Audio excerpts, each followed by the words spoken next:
नमस्कार दोस्तों, सरन क्लासेस में आप सभी का स्वागत है। जैसा कि आप सब जानते हैं कि बिहार दरोगा के मेंस एग्जाम में दो पेपर्स होते हैं, एक सामान्य हिंदी का और दूसरा सामान्य ज्ञान का। तो आज इस वीडियो में मैं आप सबके लिए सामान्य हिंदी का प्रैक्टिस सेट लेकर आया हूं। आप इस सेट को सॉल्व करके अपने तैयारी के लेवल को जान सकते हैं। सामान्य हिंदी पास करना कंपलसरी होता है, क्योंकि अगर आप सामान्य हिंदी पास कर लेते हैं तब आपका सामान्य ज्ञान का पेपर चेक होगा। तो आप इस सेट को सॉल्व कीजिए और कहीं भी स्किप ना करें। हर एक क्वेश्चन काफ़ी इंपॉर्टेंट है और जहाँ भी कमी है अपने कमी को दूर कीजिए। और हाँ, अगर आप इस चैनल पर नए हैं तो चैनल को सब्सक्राइब करना ना भूलें और साथ ही साथ बेल आइकन को भी प्रेस कर दें ताकि आगे आने वाली नई वीडियोस की नोटिफिकेशन आपको मिल सके। पहला सवाल, निम्नलिखित में से कौन सा वाक्य शुद्ध है?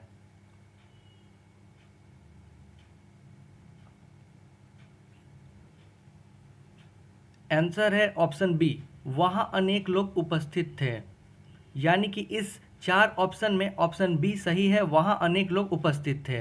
अगला सवाल, संस्कृत के वे शब्द जो हिंदी में बिना किसी परिवर्तन के प्रयोग किए जाते हैं क्या कहलाते हैं?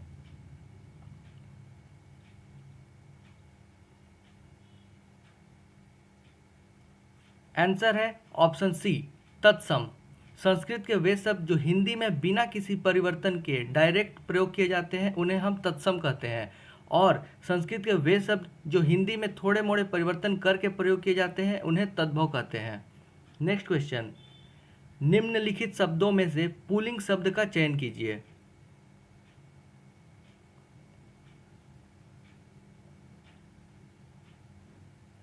आंसर है ऑप्शन ए, दही। दही शब्द पुल्लिंग शब्द होता है। अगला सवाल, शुद्ध वाक्य कौन सा है?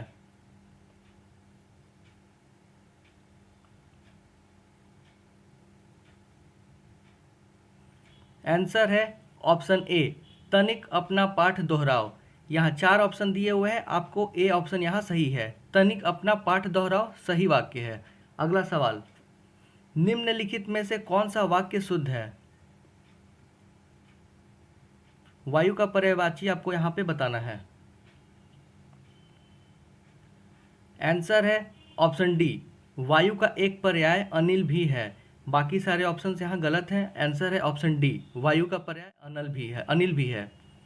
नेक्स्ट क्वेश्चन, हे भगवान मेरी रक्षा करना, इस वाक्य में कौन सा कारक है?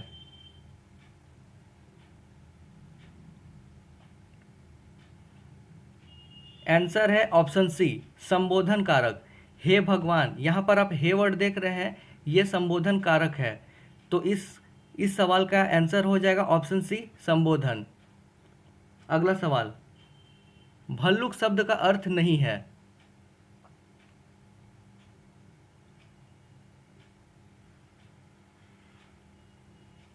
आंसर है ऑप्शन सी, भाला। भल्लुक का मतलब होता है भालू, और यहाँ शब्द कौन सा अर्थ नहीं है भल्लुक का, तो ये हो जाएगा भाला। नेक्स्ट क्वेश्चन, अनुचर शब्द का अर्थ नहीं है।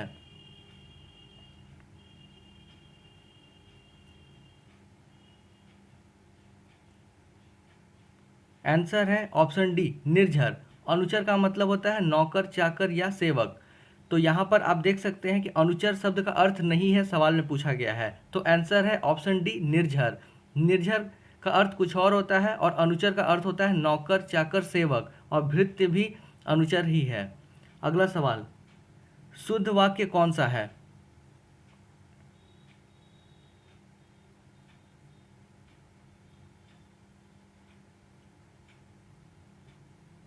आंसर है ऑप्शन बी, कृपया आप मेरी प्रार्थना अवश्य सुने। आंसर हो जाएगा ऑप्शन बी, कृपया आप मेरी प्रार्थना अवश्य सुने, ये वाक्य शुद्ध है। अगला सवाल, अवनी शब्द का विलोमार्थी शब्द कौन सा है?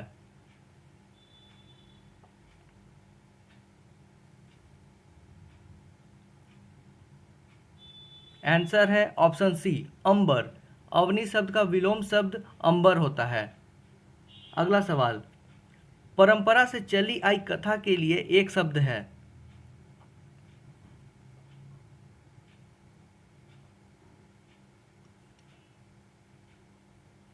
आंसर है ऑप्शन सी, अनुश्रुति। वैसी कथा जो कि परंपरागत चली आ रही हैं उन्हें हम अनुश्रुति कहते हैं। नेक्स्ट क्वेश्चन, अपनी अपनी डफली अपना अपना राग का अर्थ क्या है?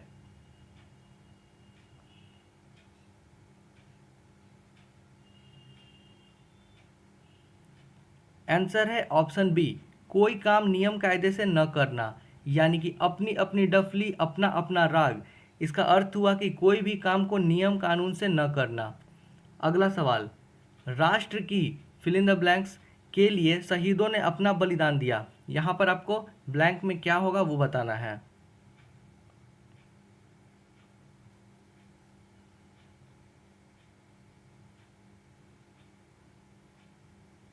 आंसर है ऑप्शन सी, आन। राष्ट्र की आन के लिए शहीदों ने अपना बलिदान दिया। तो यहाँ पर हो जाएगा आंसर आपका ऑप्शन सी। अगला सवाल, स्टेशन किस भाषा का शब्द है?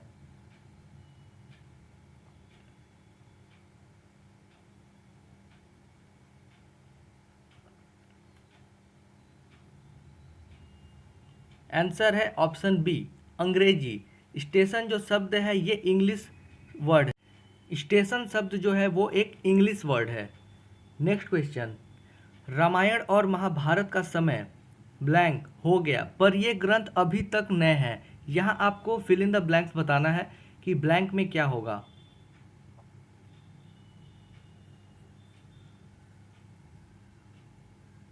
आंसर है ऑप्शन डी, कालातीत। रामायण और महाभारत का समय कालातीत हो गया पर ये ग्रंथ अभी तक नए हैं। अगला सवाल, निम्नलिखित में से कौन सा वाक्य शुद्ध है?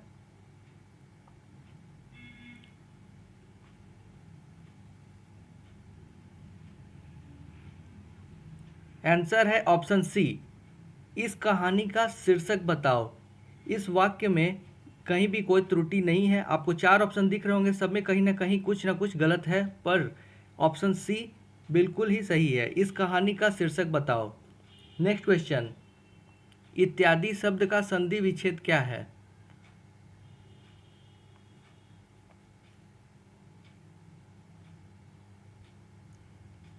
आंसर है ऑप्शन बी, इति धन आदि। इति धन आदि का अर्थ होता है इत्यादि। तो यहाँ पर आप देख सकते हैं इत्यादि का संधि विच्छेद है इति धन आदि। आंसर है ऑप्शन बी। अगला सवाल, दर्प का पर्याय क्या है?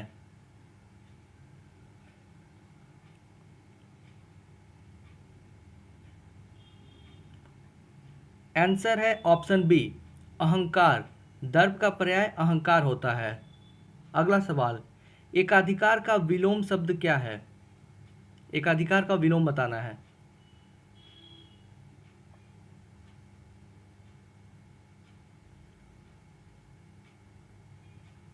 आंसर है ऑप्शन बी, सर्वाधिकार।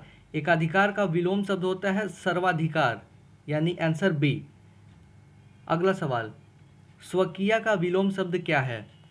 स्वकीय।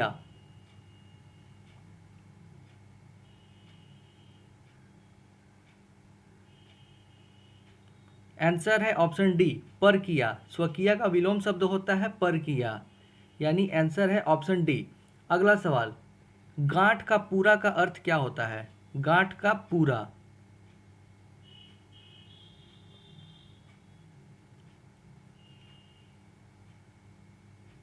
आंसर है ऑप्शन डी, मालदार। गांठ का पूरा का अर्थ है मालदार। नेक्स्ट क्वेश्चन, निम्नलिखित में से कौन सा वाक्य शुद्ध है?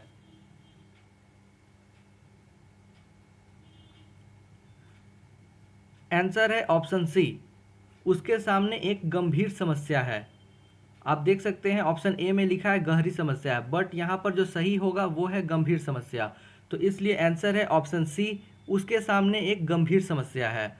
अगला सवाल, इस क्वेश्चन में आपको किस पार्ट में गलती है उसे बताना है। क्वेश्चन है, छात्रों के अनेक गिरोह क्रिकेट खेल रहे हैं।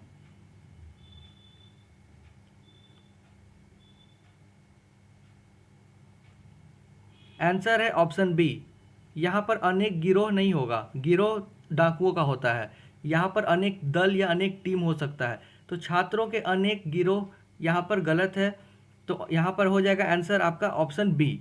अगला सवाल, निम्नलिखित शब्दों में से स्त्रीलिंग शब्द का चयन कीजिए।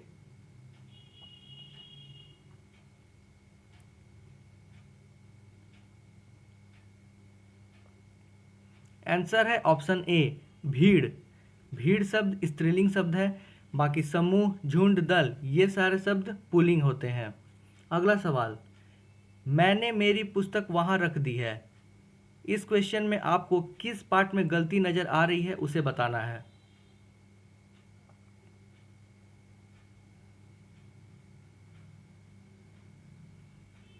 आंसर है ऑप्शन ए, मैंने मेरी यहाँ नहीं होगा, मेरी यहाँ पर गलत है। मैंने अपनी पुस्तक वहाँ रख दी है, करेक्ट सेंटेंस ये हुआ। अगला सवाल, अभिसरण शब्द का विलोम शब्द कौन सा है?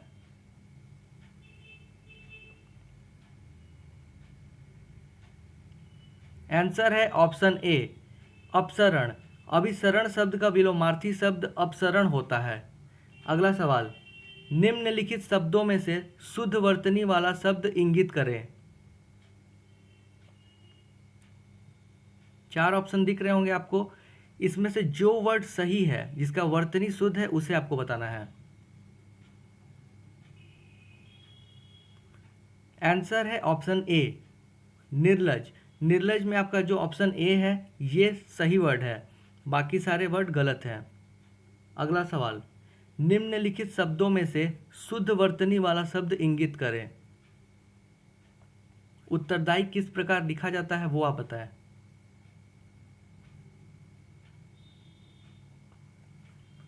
आंसर है ऑप्शन डी। आंसर है ऑप्शन डी, यानी कि उत्तरदायी वर्ड ये आपका सही है। इस प्रकार उत्तरदायी लिखा जाता है, जैसा कि आप ऑप्शन डी में देख रहे हैं। अगला सवाल, पूर्ववर्ती का विलोम है। पूर्ववर्ती का विलोम क्या होता है वो बताइए।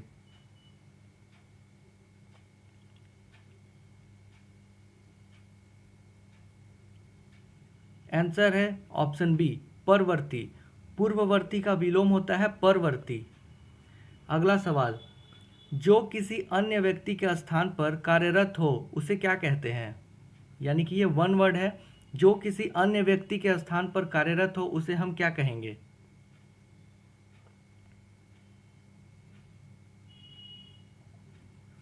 आंसर है ऑप्शन सी, स्थानापन्न। जब कोई व्यक्ति किसी दूसरे व्यक्ति के स्थान पर कार्य करता है तो उसे हम स्थानापन्न कहते हैं। तो दोस्तों, हमने सामान्य हिंदी के 30 सवाल सॉल्व किए। यदि आपके 30 में से 20 क्वेश्चन सही हो रहे हैं तो बहुत अच्छी बात है, और यदि 20 से कम सवाल आपके सही हुए तो आपको थोड़ी मेहनत करने की आवश्यकता है। अगर आपको वीडियो पसंद आया हो तो प्लीज़ लाइक करना न भूलें। तब तक के लिए bye and thank you for watching this video.